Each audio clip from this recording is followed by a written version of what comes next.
3, 2, 1, go! Haha! Taste the agony of defeat. Hell yeah! Donkey Kong will destroy all challengers! Take that, you overweight plumber! Have a nice flight! Oh! 3 at once! Hell yeah! This game's winner is Donkey Kong. Yeah! Woohoo! Damn, am I good?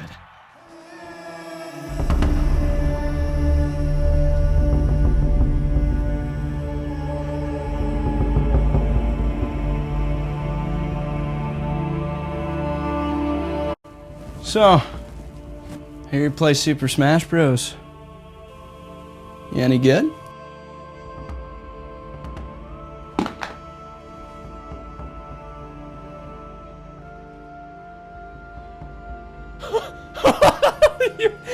You're joking, right? You seriously don't know how good I am? I've been smashing since before you were born, boy! Well, let's see if your game is as good as your word suggests.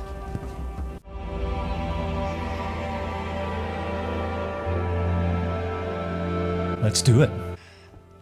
What a punk. Young generation, always thinking they're cock of the walk. He even had the nerve to assign himself first player status. Didn't matter, I told myself. I'd send him home crying. Donkey Kong. Pikachu. You're gonna be Pikachu? Oh, you are so done, buddy. But then, he just began using inescapable, cheap, ludicrous combos. It got so bad that he was only using one hand while he scrolled through his phone. Next was a constant electric bolts combined with selfies. Any laggy attacks I did resulted in more embarrassment.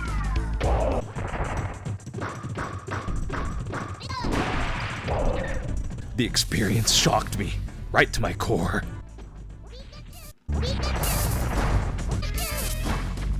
Then, this 13-pound rat started tossing my 400-pound gorilla around, and it was all over. This game's winner is Pikachu. I lost? But I don't lose. I don't lose. No! Peace out, chump.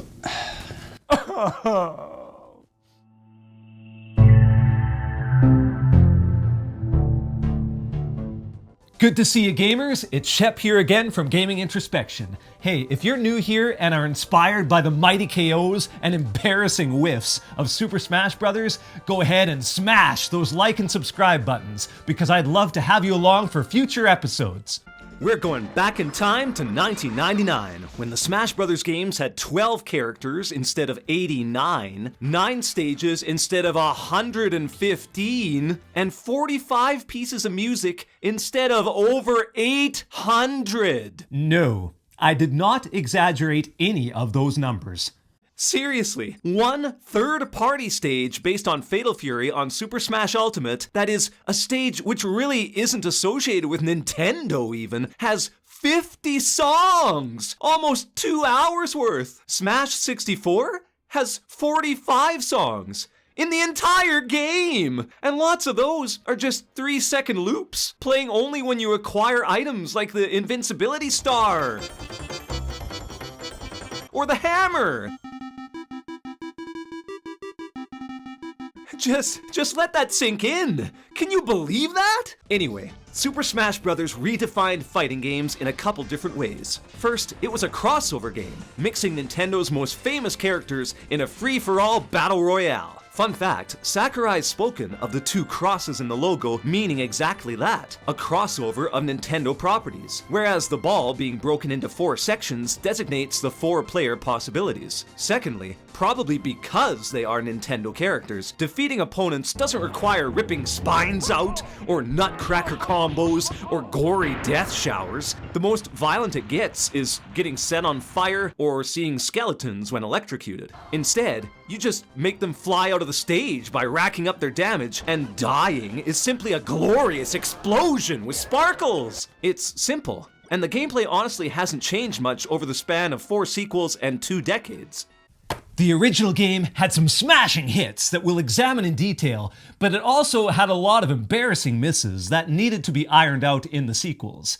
Join me for the hits and misses of Super Smash Brothers!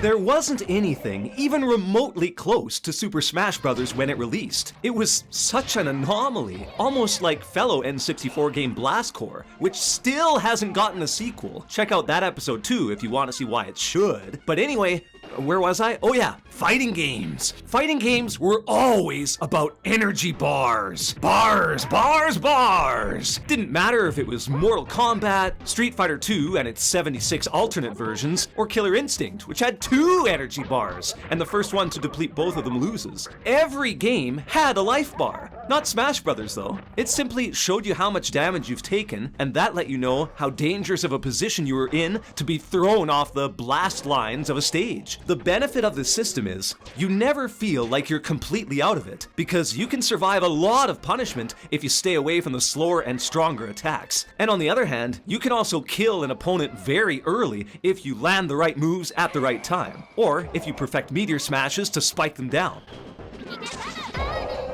So whether you're on the offensive or the defensive, you are perpetually in the game!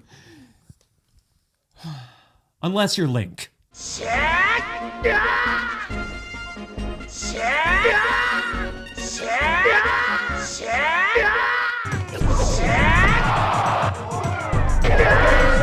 Whereas, in the classic fighters, if I've whittled the other guy down to really low health, I know all I have to do is just spam some projectiles or a cavalcade of weak attacks just to make that last sliver of health disappear. Even if you do get KO'd, any bonus damage you can rack up is vital and keeps you engaged in the fight longer than most other times you're up against a very strong opponent. Another thing that wasn't very common was the ability to set the amount of time matches lasted.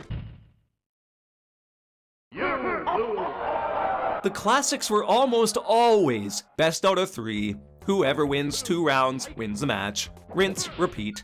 Not here. Crank up those stocks to 99 or time limits to an hour and a half. Switch the focus from ultra precise, one mistake or combo is fatal territory into a much more relaxed, yet frantic and inclusive romp for 2 to 4 players, where it may not even matter who's winning. Every player can just go at it for half an hour and find some very fun memories, which is what gaming should be all about anyway. And you and your friends would want to expand the time spent pretty quickly because of how easy Smash is to ascertain. The learning curve is almost nothing in Smash's original incarnation, mostly because of a smart controller setup. Characters had the exact same amount of moves, which could all be performed with the exact same button inputs, so you didn't have to remember or print out a long list of button combinations. You knew exactly how to throw a fireball, get back up onto the stage by pressing up and B, unless you were a useless dinosaur or jiggly balloon. A quick press of R and forward or back let you throw your foe. This simplicity enabled easy mastery of all the characters, and that let players really get into the entire roster's moveset and feel accomplished with more than just one favorite combatant. And that only helps players be competitive, because maybe you've got a buddy who just spams some assholeian projectiles all match. If you're DK, there's no way to really get around that when your opponent is a midget rat who shoots electricity that can also run faster than you. So you learn to use Link instead and start throwing bombs and boomerangs back at it. Punk-ass rat needs to learn some respect. Not only was the execution of attacks simple, but oftentimes the same button combination would produce a similar result across the cast. I mentioned up and B being recovery moves. Each of the characters elevate themselves, some much better than others, mind you. Stay tuned for that. Tapping B with no directional input was usually a projectile. Check out how many fighters have a projectile when simply pressing B. Now, even though simplicity was the name of the game, Smash's origin chapter already contained unique quirks that help differentiate the cast. Using a down aerial with Mario starts a combo, while Pikachu's makes them pop upwards in the air, whereas DK's meteor smashes. Throws could be done in 2 directions, which would be doubled to 4 in the next game. Speaking of which, Yoshi, Samus, and Link's throws offered tools that extended grab range at the cost of it being very punishable if missed. Certain projectiles could do unique things, like trap opponents, get intercepted and used by enemies, follow the contours of a stage, and be angled using the control stick. You could build and store charges for moves as well, like DK's Giant Punch and Samus's Charge Shot. Adding to this, and helping to counteract those powerful moves and projectiles, are Fox's Reflector and Ness's Healing Psy Sphere, together pioneering a subtype of defensive specials that has expanded in a variety of manifestations in future games. Subtle quirks like angled smash attacks, which even many Ultimate players don't know about, debuted in the 64 version as well. But even those specialities were easy to get a grip on. The best word to describe Smash Bros. Is accessible. And given Nintendo's want for multiplayer fun, it really did a great job at letting players invite friends in and have them start kicking ass as soon as possible. No! I was 16 stars ahead of you! Yes! Take that! What you trying to say, huh, punk? What you trying to say? Peace out, chump.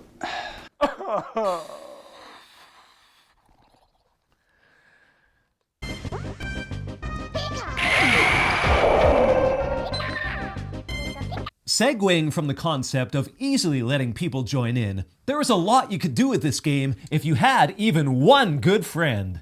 Peace out, chump. Peace out, chump. Team battles were particularly fun. You could join up with a friend to battle a high-level computer team, or you could each choose a computer buddy and go against each other. If you had enough friends, you could have a 2-on-2 match. You could even do 3-on-1 fights if anyone was at a real advantage or disadvantage. Got 2 noobs who hold the controller like this?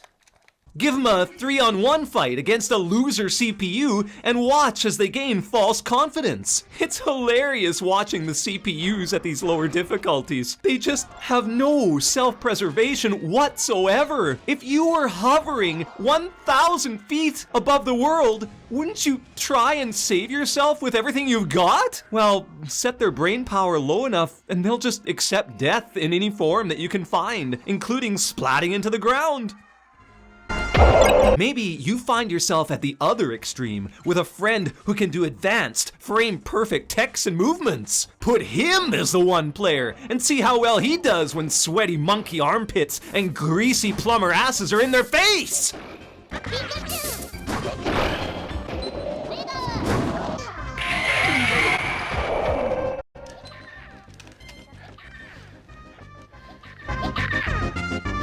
Another thing that spiced the game up was the items. I'm giving this shout out to all my older gamer buddies. How many of you turned on Pokeballs to very high, went to Saffron City, and just started a ridiculous Pokemon battle war? You had all these creatures burning each other and kicking ass, with Pokemon from the Sylph building constantly poking their heads out of the door and adding even more Pokemon to the Pokemonness. It was hard to even figure out what was going on at times. Hordes of Beedrills, a random Snorlax, Charizards, mixed in with Blastoises, Chansey spawning items, which in this scenario simply means even more Pokemon. Before the Pokemon trainer became a mainstay in Smash, players would imitate the girlish, high-pitched squeal of Ash Ketchum and shout out, Go Blastoise! Take him out, Charizard! Mix the chaos up with some other kinds of weapons like bombs, laser guns, swords, and bats, and you had a frantic hellstorm of fun or rage, depending on how it was going for you. Take 4 links into battle with extra beam swords and extra bombs, and see how long everyone lasts as parries, explosions, and runaway bob-bombs create a field of landmines and death for all! If you wanted to be ultra competitive though, you could just take all the items off and then have at it in a level playing field. Even in its earliest form, Smash Bros. Proved it could be a hardcore fighting game with lots of intensity. It was sluggish, cheap, remember cheap, and unbalanced compared to the future games, but the soul and heart was there from the start. Smash 64 was released in the N64's prime years. The system ushered in the last years of gaming before online took over. In these fleeting years between 1997 and 2000, hordes of gamers gathered at actual friends' houses, sat next to each other with snacks and drinks, and just had a good time. And any beaking that transpired was all in good fun because you actually knew the people you were playing with. The biggest compliment I can give this game is found in those warm, fuzzy memories I've made with friends and family. Made possible by the easy-to-learn gameplay matched with the novelty of allowing 4 people to simultaneously enjoy it together.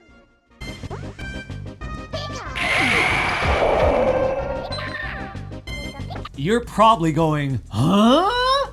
And I get it. It's true. There's not a lot of characters in the original Smash Bros., a modest dozen in fact, but Sakurai and HAL Laboratory did a great job of picking and choosing a solid roster from distinct franchises. Of course, Mario and Luigi are in there, but this wasn't a Mario Brothers game. Yoshi was in fact the only other Mario-based character. You've got Zelda representation fresh off of Link's Ocarina of Time adventure, Sakurai's own Kirby from his origin days of game development, Fox from Star Fox, Nintendo's only space shooter franchise, Samus Aran's first foray into 3D space from the Metroid series, and out of the goodness of their heart, I guess they decided to put in Pikachu and Jigglypuff from this newfangled Pokemon franchise. I mean, it was probably just gonna be another fad, but you know, they were popular at the time, so I don't blame them for including them. It's not like we'd ever see them again in any other Smash game. What? What are you looking at? Is there something on my face? Hey, you're making me nervous, eh? Please stop. Thanks. More to the hit's point, there's not a lot of hidden characters either. Thankfully, unlike Melee, it's very easy to unlock all 4 of them. You won't be hucking back caffeine for 3 weekends trying to get the dozens of multiplayer hours needed to unlock Mewtwo in this game. What's most significant is that 2 of these 4 characters, Ness and Captain Falcon, were so obscure, out of left field, and came from 2 very niche games. Captain Falcon originates from the Super NES classic F-Zero, which was already a fairly old game by the time even the original Smash Bros. Came out, and Captain Falcon himself was only visible in a comic in the instructions. For all we knew, he wasn't even in the actual game. Fun fact, did you know that the vast majority of Captain Falcon's voice clips from this game, released in '99, are still the same in 2018's Smash Bros. Ultimate? Talk about longevity! Show me your moves. Show me your moves. Yes. Yes.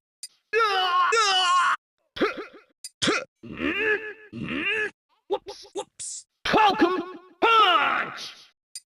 honeycomb punch! So, the mystery and mystique behind these two in particular made gamers want to dive into the archives of Nintendo games even more once they got experience with their fun movesets. Ness is from the Japanese Mother series, known in North America as Earthbound, and is the only character from an RPG series in the game. But damn, he sure wouldn't be the last. Fire Emblem representatives Marth and Roy joined up in Melee, and role-playing characters have been a staple inclusion ever since. Oh my god! Someone should make a quick compilation sequence just to prove how prevalent RPG characters are in Smash today.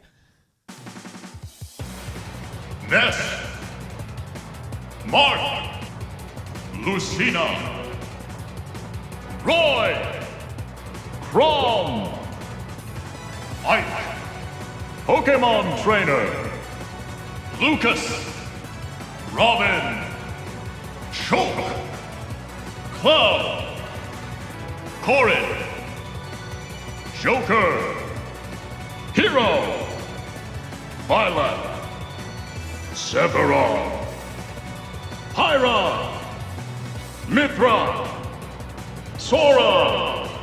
19? There's 19 out of 89 characters in Smash Ultimate that herald from RPG series. Even if you don't count the individual Pokemon, that's like 20% of the roster. And 15 of them use swords! And almost half of them are from Fire Emblem. All from a genre that's about as far away as you can get from the twitchy, platforming, high-intensity, pulse-pounding action that Smash is known for. That's how much pull the series has today. How's that for digressing? Oh, let's get back to it.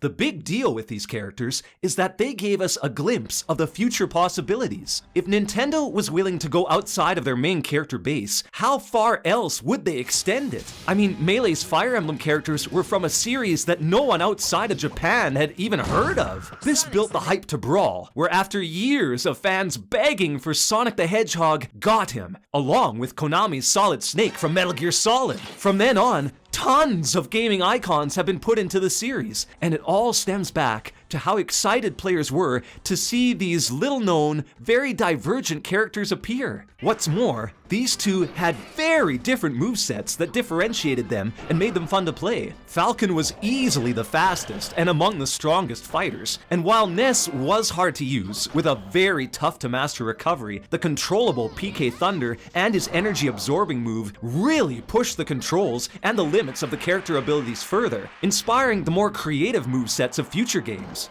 Luigi and Jigglypuff are fine, but they were both already easy to include characters that didn't break the mold. Also, they were pretty much clones of Mario and Kirby respectively, which began a tradition that isn't too well adored by series regulars, stuffing Smash to the brim with almost identical playing but different looking people and calling them a whole new character. Regardless, praise be to Sakurai, who, even back in '99, was already jamming games full of surprises, even if these surprises came with the most subdued and inappropriate music, which did nothing to help celebrate your achievement. Game set.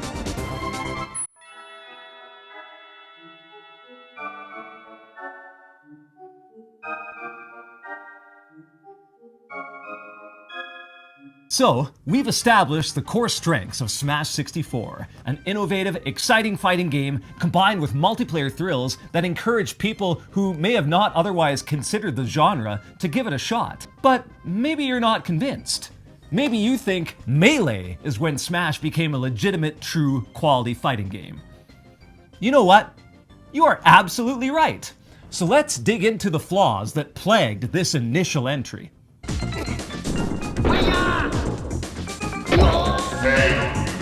I get it. It's N64, and there's 4+ players plus tons of items and potentially Pokemon on screen all at the same time. That's a lot to ask to make the characters look detailed with seamless, smooth polygons. So this miss will be small, but I just have to get this out of the way.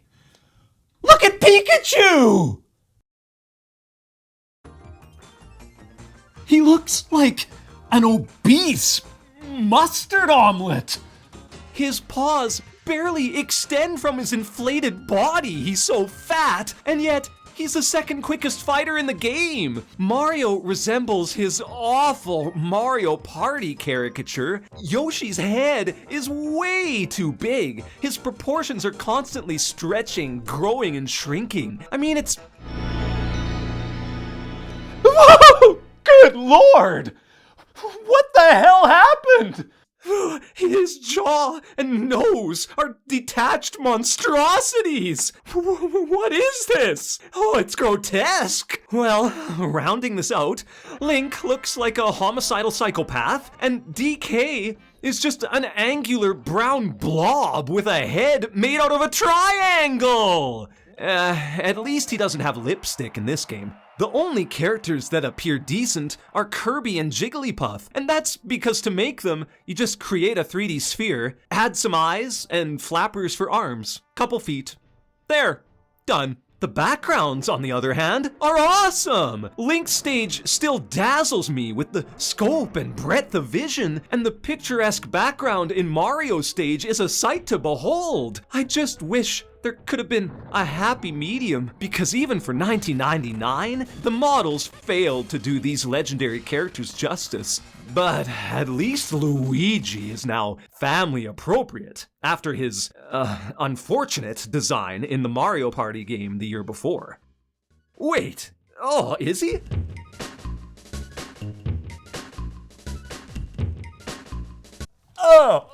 No, I don't need any more mental scars. No, thank you. Just go check out the Mario Party episode if you want more details about the revulsion I feel.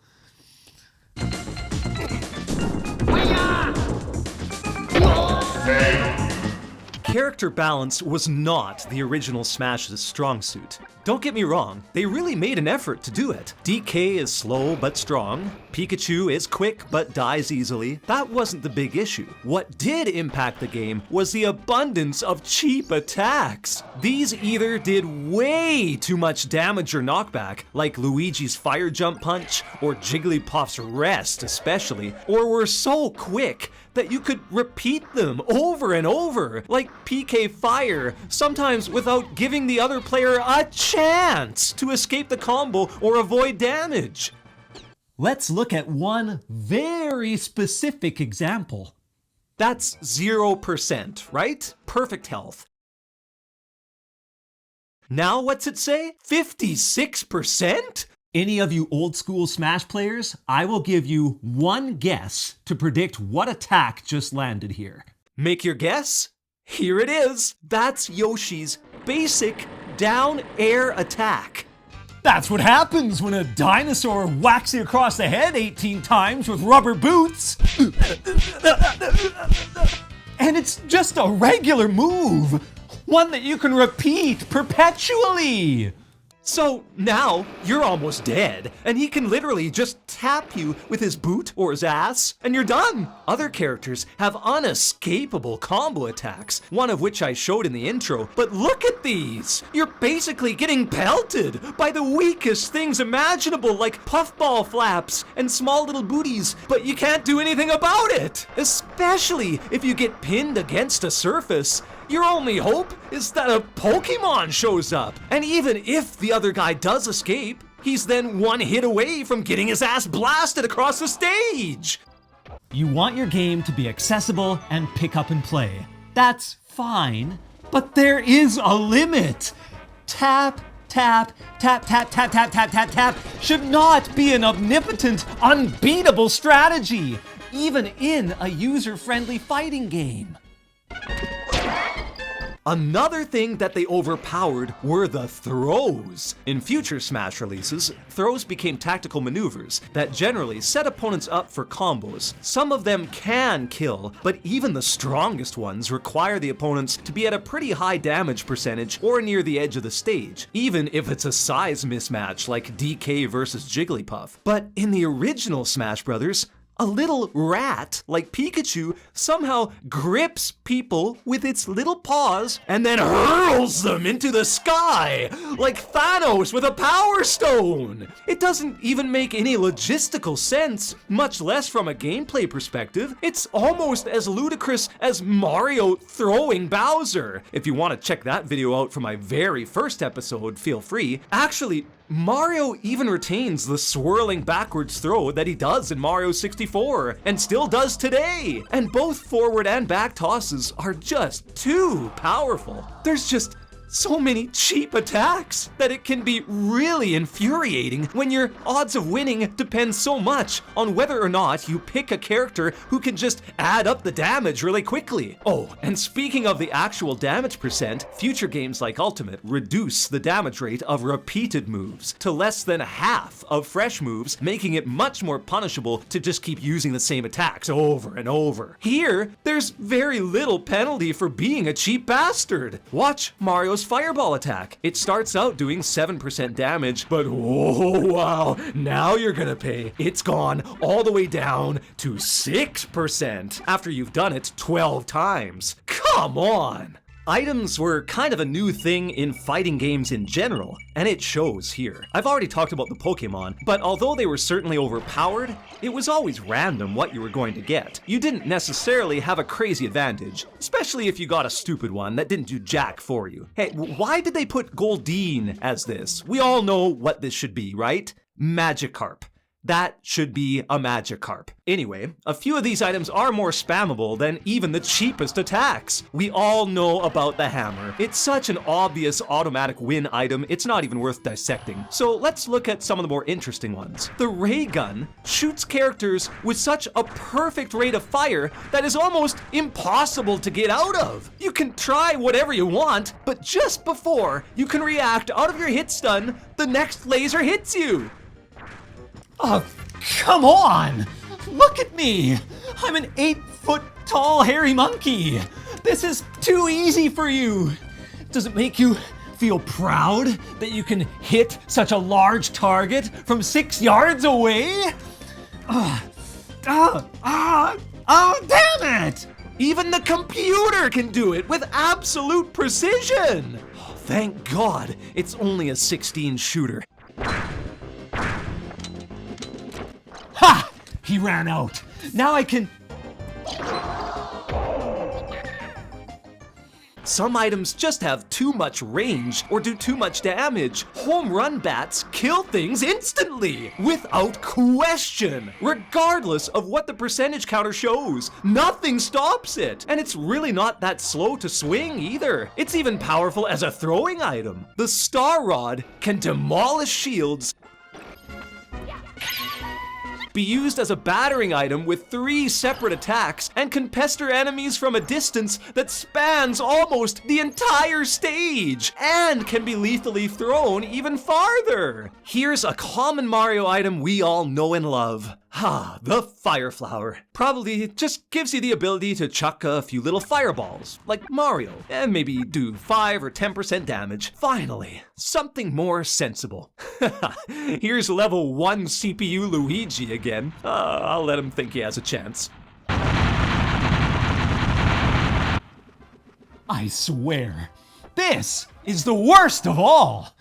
Stop! This is the cheapest piece of... It almost makes me swear! Look at this! It did 150% damage! And I couldn't break out! I tapped everything! Every combination! With enough Fire Flowers, you can run the damage count to absurd levels like 360%. Talk about coming full circle. It just seared DK right to the bone. And I insultingly got blasted into the death zone by these flappy little feet because I had nothing left. What could be more humiliating than that?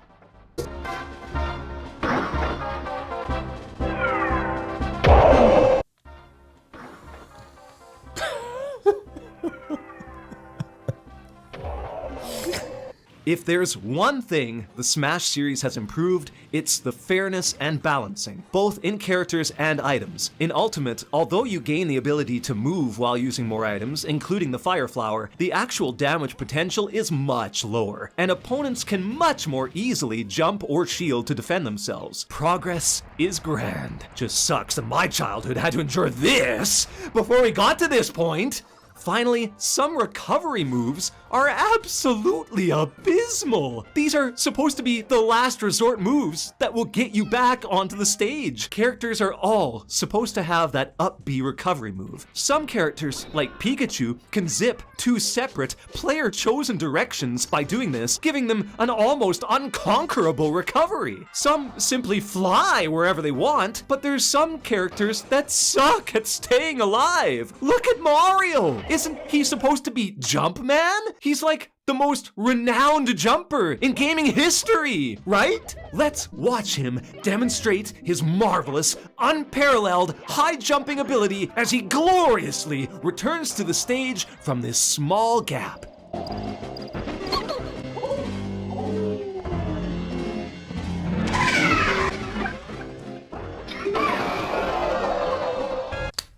What the hell?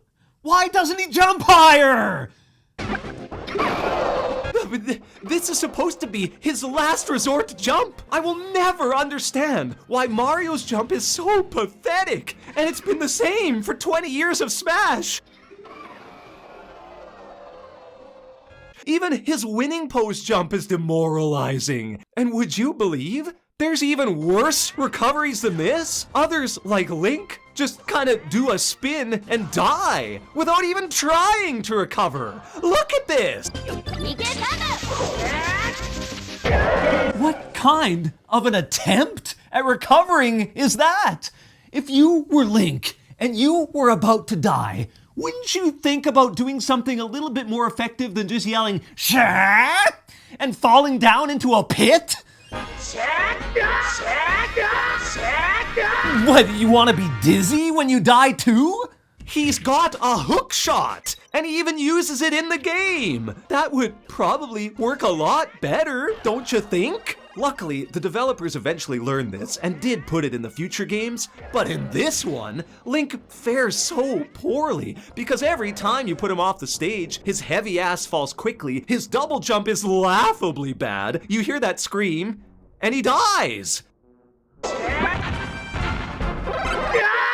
Yoshi doesn't even have a recovery move. He just throws an egg. He's supposed to make up for it with that crazy double jump, but if you damage him enough to break that, he's helpless. Although, serves that cheating prehistoric prick right for doing 50% damage every attack. Screw Yoshi.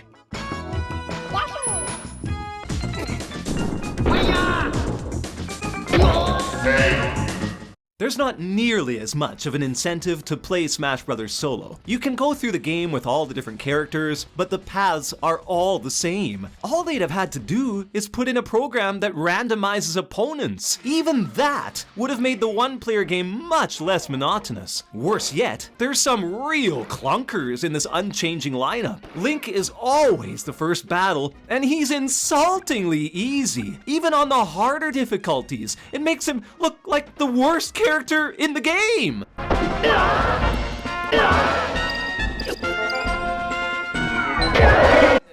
Okay, fine, he is. But still, it's similar on Yoshi's map. You just get a bunch of super lightweight talking dinos that die upon the slightest tap. A feather duster would be lethal to these Yoshis. Sometimes they just jump off and die without any provocation whatsoever. The fifth battle is consistently a giant Donkey Kong, and that's amusing the first time you see it, but man, switch it up a bit. Have a giant Pikachu that's even fatter for us to pummel. As you near the end, you'd expect much more creative and unexpected opponents. Metal Mario admittedly is a unique twist, with a hulking, weighty opponent whose weight you have to turn against him in order to be victorious. However, you can really abuse those cheap moves we analyzed earlier. It's still way too easy.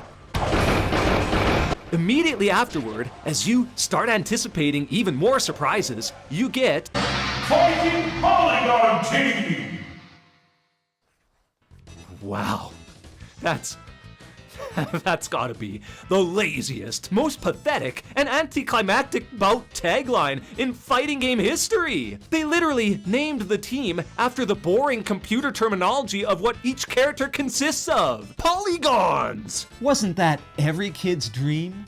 An epic fight with a silent, unmarked, nondescript, purpley silver, awful polygon character? Oh, it's on now. Oh, it's so dumb. And this fight in reality is simply a bout against every included Nintendo character. There's Captain Falcon, there's Yoshi, and there's Donkey Kong. Why not put the actual fighters in it then? And change the damn title to Nintendo All-Stars Team! Or something. Anything sounds better than Fighting Polygon Team. Like, damn, it's not that hard, people. Following this, you wonder, well, maybe the final boss will wash that sour taste from my mouth. Maybe it's something that's so expertly crafted and memorable that it'll make all the previous torture have some merit. But alas, you are then presented with a very disheartening reality. It's a glove. The final boss is a glove! Oh my god! No! Get away!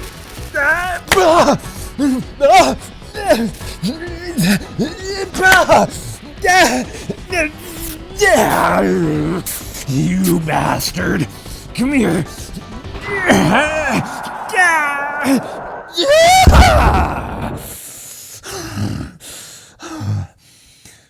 The final boss is a glove. You can call it Master Hand, or Ultra Hand, or Omnipotent Universe Metacognition Supernova Gauntlet, or whatever makes your day, but it's a glove. Why not Bowser? That would have been a cool ending fight. It's not like they didn't have a 3D template of Bowser ready to program in there. Maybe the developers realized it was a joke and decided to carry that joke as far as they could in future iterations. Well, maybe this won't be so bad. Maybe it'll be super tough and really test my skills, and it'll end up being the most memorable fight ever!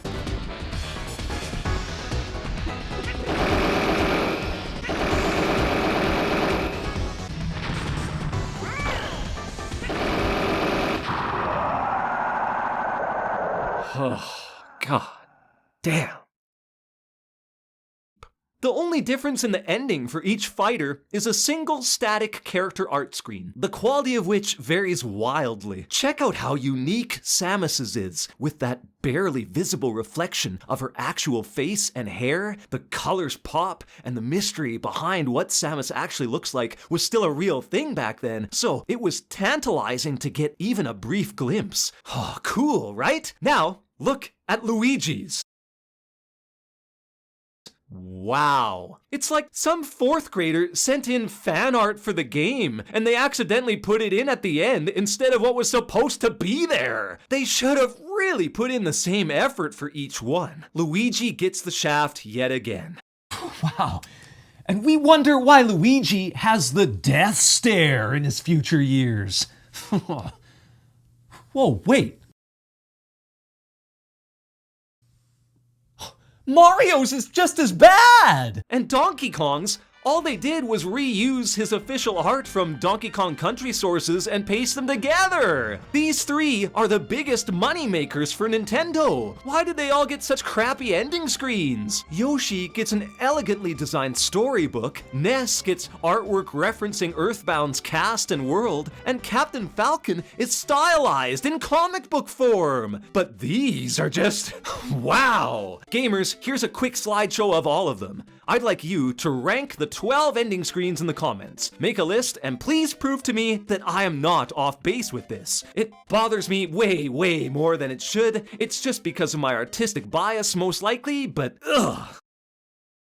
Future games would have individual paths that actually reflect each character. In Ultimate, Link fights his shadow self, protects Zelda from Ganondorf, and it culminates with a recreation of Beast Ganon from Ocarina of Time! Or in the case of Brawl, there was the Subspace Emissary, which was a drugged-up fever dream of Nintendo characters all becoming absorbed in a multi-dimensional plot. It made no sense whatsoever, but who cares? You had Solid Snake seducing Nintendo babes, Link and Zelda reviving Ganondorf, and the much-anticipated all-star team of Captain Falcon and Captain Olimar! That's a video for another day, though. And from Melee to Smash 4, you could earn amazingly detailed 3D trophies by completing each character's path in several different one-player modes. If you were of a collector mentality, the future Smash games actually had dozens, if not hundreds of hours of gameplay for one person. But here, the only real point of going solo was to unlock things, and there's not much at all to unlock. Besides the characters we've covered, you can unlock a sound test and one bonus stage, which is honestly the second worst stage in the game anyway. That steaming pile's coming up next, so it's hardly worth the hassle. You could still play multiplayer on teams if you were on your own with up to 4 players. I mean, it's definitely better than Mario Party Solo, but fighting computers wears off quickly. There's also some bonus stages like break the targets and board the platforms, which are kind of neat, and it's cool that they're independently designed to match each character and their moveset. But once you beat these once, there's no incentive to do them again.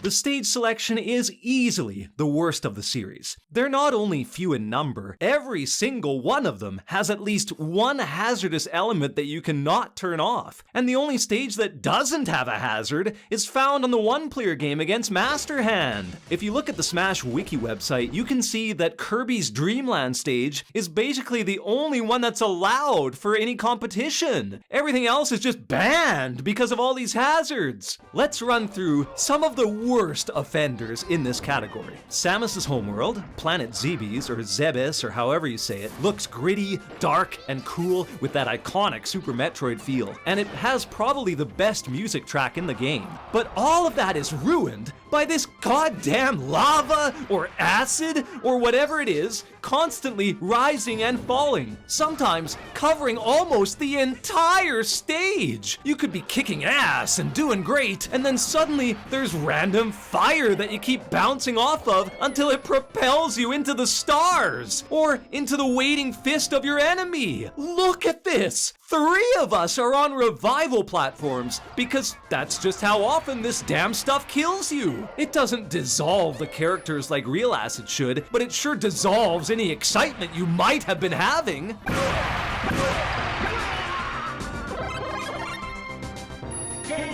Hyrule Castle is an awesome arena just because of the music and the background imagery. But again, there's a random hassle. This being a tornado that spawns right where you are most of the time, carries you up, and kills you. And there's nothing you can do about it. If you're already pretty hurt, you're simply dead. Or if you're not hurt much, you spin around and get shot out vertically, helpless, so whoever is near you can jump up and finish you off themselves. It's especially frustrating in one-on-one fights when you're having an intense, spirited battle and then suddenly this piece of poop shows up. It even shows up right at the edges, wrecking your recovery or wrecking you when you're about to finish someone off. I got lucky here, but other times you'll lose the advantage simply because of bad luck. It's like that bratty little sibling that just has to make an appearance and be known. It will not be ignored. Saffron City is a ridiculous stage in that it has tons of narrow gaps between tall buildings. Characters like Ness have no chance to recover here because his PK Thunder just hits the stage walls and he dies. Pokemon pop out to harass you if you get close to the main building's door, and sometimes an electrode rolls out and blows everything all to hell. Even the cheap computer can't handle this stage. Look at them struggling to stay alive without barely any interference. Its crap factor is just too much. The CPU is just saying, piss on this.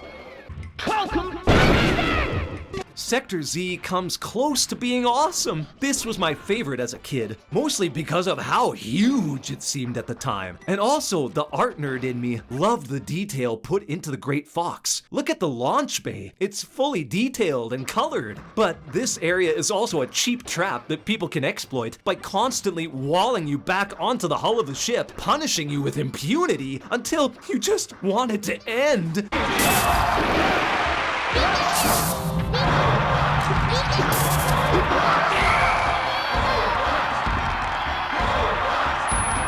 Also, there's a random R-wing that indiscriminately fires off its lasers. And holy hell, are they powerful! And why would they shoot at Fox? Isn't he the leader of the whole operation? Yeah, let's take some pot shots at the captain. That'll help save the galaxy. Sometimes the R-Wing is out of frame, and you think you're clear, you jump to join the fight, and then you just get shot. The one unlockable stage, based off of Mario Brothers, gives off tons of nostalgia vibes. Even when the original Smash came out, this was ancient aesthetic right here, but it's just a cluster bomb of hazards like PAL blocks, weight pendulums that fall way too fast, and pipes. Damn, these pipes! Sometimes they may help you escape, but other times they'll send you into this chasm where you just fall and die. And when you're not on the pipes, these piranha plants pop out of them and launch you into the sky. It wrecks the entire flow of the match. Another awful feature are these cheap, endless edges. There's no death pits on the sides, tricking you into thinking you've got tons of space, but no! A quick boot and you're dead. And if you're ahead, you can just spam projectiles and force the opponent to flush you out. But then, you get the surprise advantage, toss them backwards to kill them. There's a chance they'll be able to kill you quickly too, but I mean, there's nothing to lose if people are damaged. If you're behind in a match and time's running out, you have to go and fight them there. This is an abomination! There's gotta be a better Mario stage than this! Oh, hey, let's try Peach's Castle. Yeah, from Mario 64. That should be a good one. A nice big stage with lots of flat ground to run around on, with a couple of peaks where the turrets are. Ah, this should be great.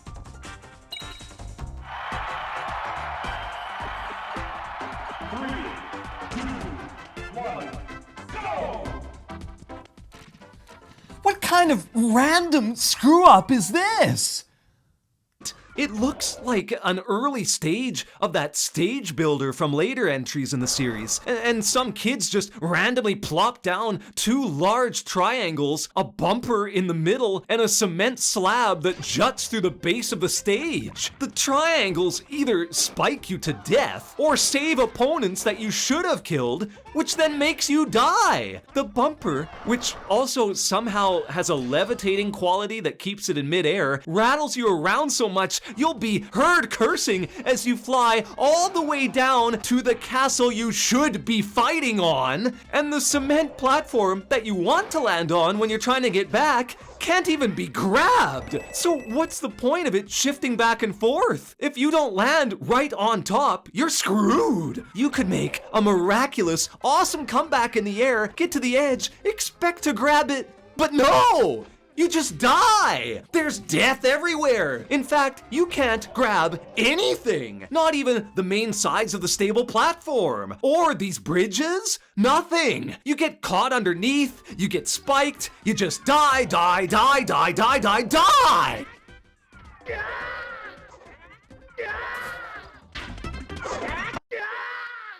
Except for when you're launched upwards, which is the only sensible time you should be dying! And the worst thing of all is that this has nothing to do with Peach's Castle. Why is the actual castle 2 miles down below? Why is it just teasing us into wanting to get closer to all that gorgeous scenery? Why is this building in the background? Do you recognize it from any Mario game? Why are there bridges that aren't even level, that are taken from a snow world in Mario 64, which lead to absolutely nowhere in any vertical or horizontal configuration? What the hell is this? Future games would give players a much better look at the castle, but the 64 Smash is just a middle finger to fans of Mario 64. It has less to do with Mario than anything.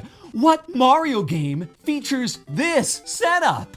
Do you remember the Mario game that featured angled triangle blocks, levitating bumpers, and this outhouse? I sure as hell don't. Why are the 2 stages from the most revered franchise in video game history glitchy cluster bombs that are beyond salvageable? They even included this in the Smash 4 game as one of the few returning stages. It makes me nauseous.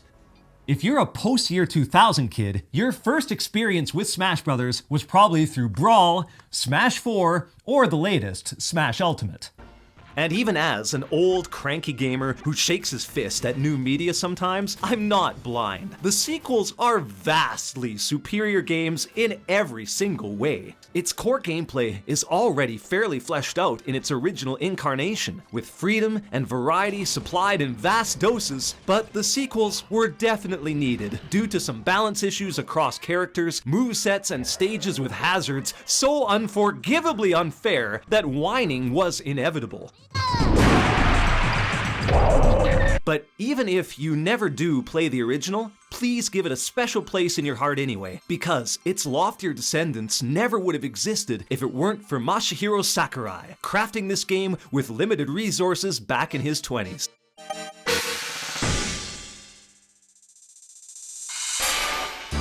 Whatever Smash is your favorite, it all started here. But maybe you have different opinions. What hits did I miss? And what misses should I have hit? Please let me know in the comments, and please join me in 2 weeks' time for a special jam-packed 10th episode just in time for the holidays. Don't miss it! Smash on, gamers, smash on. And make sure you enjoy these games with a good friend. Thanks for watching. We'll see you next time.